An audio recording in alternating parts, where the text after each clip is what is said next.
এইফালে ওলাই আহিছোঁ, কি জানি ক'ৰবাত আছে নেকি, আপোনালোকে ক'ৰবাত দেখিছে নেকি, তেনেকৈ বুলি ভাবিয়ে ওলাই আহিলোঁ। অ' হয় নেকি?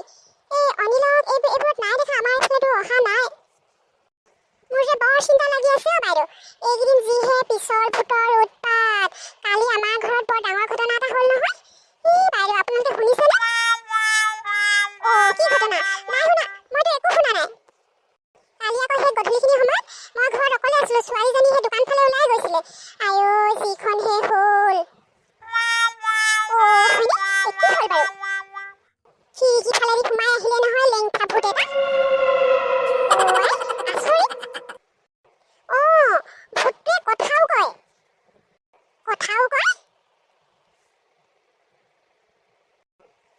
মানুহৰ নিচিনাকে কথাও কয়।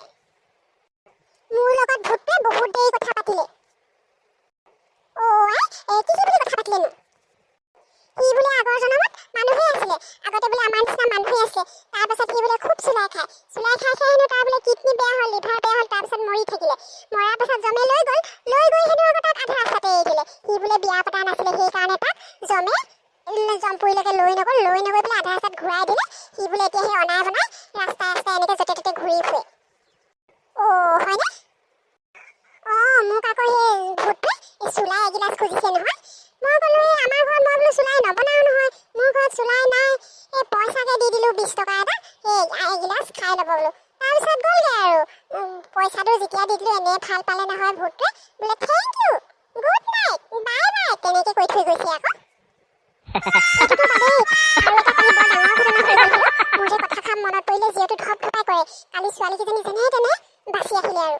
কালি আকৌ সেই হেৰিলে এই ভলঙৰ দোকানত পকৰি খাবলৈ বুলি গৈছিলে ছোৱালীকেইজনী। তাৰপাছতে সেই গাড়ী এখনত ৰাখি পেলাই মানুহ দুটা নামিলে বোলে। মানুহ দুটাই মটন খাবি নেকি বুলি সুধিছিলে। তাৰপিছত ইহঁতে নাখাওঁ বুলি ক'লে। নাখাওঁ বুলি কোৱাৰ পাছতে হেনো সেই দুটাই পাৰ ধৰা আছিলে, একদম ধৰিলে নহয় গোটেই তিনিজনীকে গোটা মাৰি। একদম ইহঁতে চিঞৰিছে আৰু।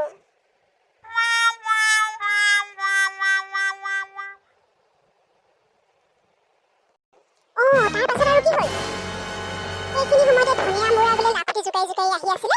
সেই আহি থাকোঁতে দেখি পালে সেই ধনিয়া মূৰাই একদম লাখুটিয়ে হেনো পকৰে ভৰাই মুখেৰে উলিয়াই পঠিয়াই দিলে।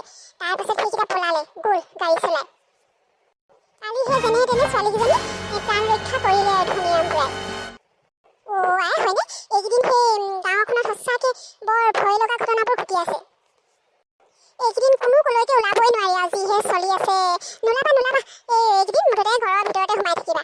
যিহে পৰিস্থিতি, ঘৰৰ বাহিৰৰ পৰা কলৈকো ওলাবই নোৱাৰি। ছোৱালীজনীক তেনেকৈ বাহিৰলৈ ওলাই যাবলৈ নিদিবাই আৰু দেই। আজি এতিয়াতো মই ঘৰটো তলা মাৰি থৈ আহিছোঁ। আজিৰ পৰা মানে আৰু বাহিৰলৈ যোৱাটো একেবাৰে বন্ধই। হগা মোটা চব ভিতৰতে আৰু। ৰাতি হ'লেতো আৰু হগা মোটা চব পকৰ ঠিলা দি থ'ম। আমাৰো ল'ৰা ছোৱালীকেইটাক মই কলৈকো যাবলৈ নিদিওঁ নহয়।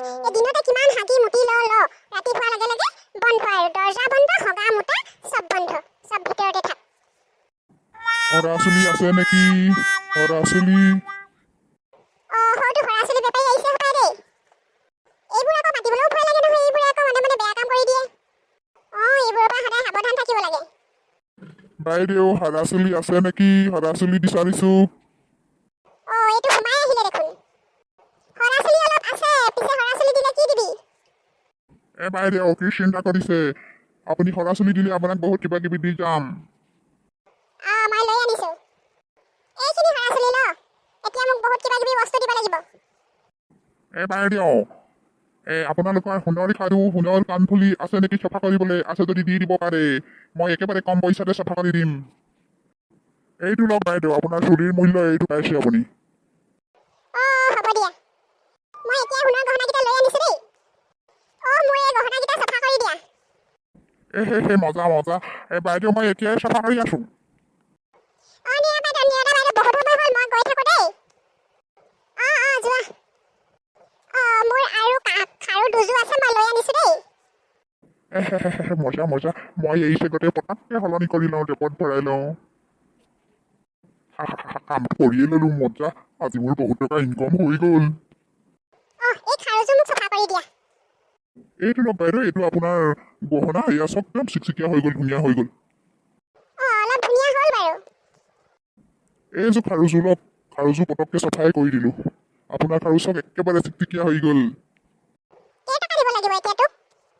বাইদেউ কিনো দিব আৰু মই আনৰ নিচিনাকৈ পইচা বেছি নলওঁ নহয় দিয়ক আৰু টকা 200 টকা 200 নিদো দেই মই তোক টকা 100হে দিম হ'ব দিয়ক এইটো লোৱা বাইদেউ তেনেহ'লে মই গৈ থাকোঁ দেই আজি মাৰি দিলোঁ দান অ' মা মোৰ টোপনি অহা নাই টিভিটোকে অকণমান লগাই দিয়াচোন টিভিটো চাওঁ টিভিটো নিজে লগাই লোৱা আকৌ শ্ৰদ্ধা ৰাইজ ভেকুলী চুক গাঁৱৰ ৰাইজলৈ এটা বিনম্ৰ অনুৰোধ চৰকাৰৰ ফালৰ পৰা অনুৰোধ জনোৱা হৈছে ভেকুলী চুক গাঁওবাসী ৰাইজলৈ এটা বিনম্ৰ অনুৰোধ ভেকুলী চুক গাঁৱত এটা 12জনীয়া পাধৰা দলে প্ৰৱেশ কৰিছে সেইকাৰণে গোটেই গাঁওবাসীক অতি সাৱধানেৰে থাকিবলৈ অনুৰোধ জনোৱা হৈছে গধূলি হোৱাৰ লগে লগে দৰ্জা খিৰিকী নঙলা জপনা সকলো বন্ধ কৰি ভিতৰত সোমাই শুই থাকিবলৈ অনুৰোধ জনোৱা হৈছে